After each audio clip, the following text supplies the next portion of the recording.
ಬೆಂಗಳೂರಿನ ವಿಧಾನಸೌಧದ ಸುಂದರ ಸಂಜೆಯಲ್ಲಿ ಮಾಮರ ಮೀಡಿಯಾ ಮಹನೀಯರ ಪ್ರತಿಮೆಗಳಿಗೆ ಮಾಮರ ಮೀಡಿಯಾದ ವತಿಯಿಂದ ಗೌರವ ನಮನ ಸಲ್ಲಿಕೆ. ಮಾಮರ ಮೀಡಿಯಾ ತಂಡವು ಬೆಂಗಳೂರಿನ ರಾಜಧಾನಿಯ ವಿಧಾನಸೌಧದ ಸುಂದರ ಸಂಜೆಯನ್ನು ಸೆರೆ ಹಿಡಿಯುವ ಮೂಲಕ ವಿಧಾನಸೌಧವನ್ನು ಕಾಯುತ್ತಿರುವ ದೊಡ್ಡ ದೊಡ್ಡ ನಾಯಕರ ಪ್ರತಿಮೆಗಳಿಗೆ ಗೌರವ ನಮನ ಸಲ್ಲಿಸಿತು. ಮಾಮರ ಮೀಡಿಯಾದ ವ್ಯವಸ್ಥಾಪಕರಾದ ಮಾಗನೂರು ಎಂ ಶಿವಕುಮಾರ್ ಹಾಗೂ ಅಪಾರ ಸರ್ಕಾರಿ ವಕೀಲರಾದ MS ಶ್ರೀಕಂಠಸ್ವಾಮಿ ಜೊತೆಯಲ್ಲಿ ಬೆಂಗಳೂರಿನ ವಿಧಾನಸೌಧದ ಸುಂದರ ಸಂಜೆಯ ಸವಿಯನ್ನು ವೀಕ್ಷಣೆ ಮಾಡಲಾಯಿತು.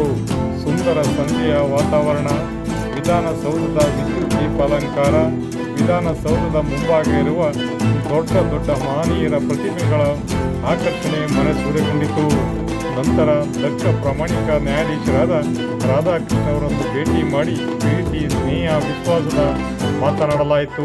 ಅವರ ಭೇಟಿ, ಅವರ ಮಾತುಗಳು, ಅವರ ಅನುಭವ, ಕಾರ್ಯ ಚಟುವಟಿಕೆಗಳು ನಮ್ಮ ಜೀವನಕ್ಕೆ ಸ್ಫೂರ್ತಿ ಎನಿಸಿತು.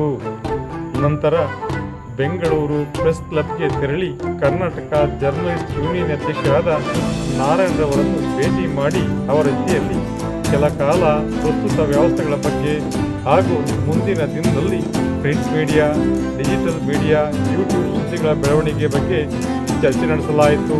ಇದೊಂದು ಅದ್ಭುತ ಚರ್ಚೆ ಕ್ಷಣವಾಗಿತ್ತು. ಈ ಸಂದರ್ಭದಲ್ಲಿ ರಾಜ್ಯ ಮಟ್ಟದಲ್ಲಿ ಮಾಮರ ನ್ಯೂಸ್ ಚಾನೆಲ್ ಆರಂಭಿಸಲು ಚಿಂತಕರ, ಉದ್ಯಮಿಗಳ ಕೆಲ ಸ್ನೇಹಿತರ ಜೊತೆ ಚರ್ಚೆ ನಡೆಸಲಾಯಿತು. ಇದೊಂದು ಅದ್ಭುತ ಪಯಣ, ಅದ್ಭುತ ಅನುಭವ ಹಾಗೂ ಮೆಟ್ರೋ ಜರ್ನಿ ಹೊಸ ಅನುಭವವನ್ನು ನೀಡಿದೆ. ಬದಲಾವಣೆ ಜಗದ ನಿಯಮ, ಬದಲಾವಣೆಯತ್ತ ಸಾಗುವುದೇ ನಮ್ಮ ಗುರಿಯಾಗಿದೆ. ವಿಶೇಷ ವರದಿ ಮಾಗನೂರು ಎಂ ಶಿವಕುಮಾರ್, ಮಾಮರ ಮೀಡಿಯಾ, ಮಳವಳ್ಳಿ.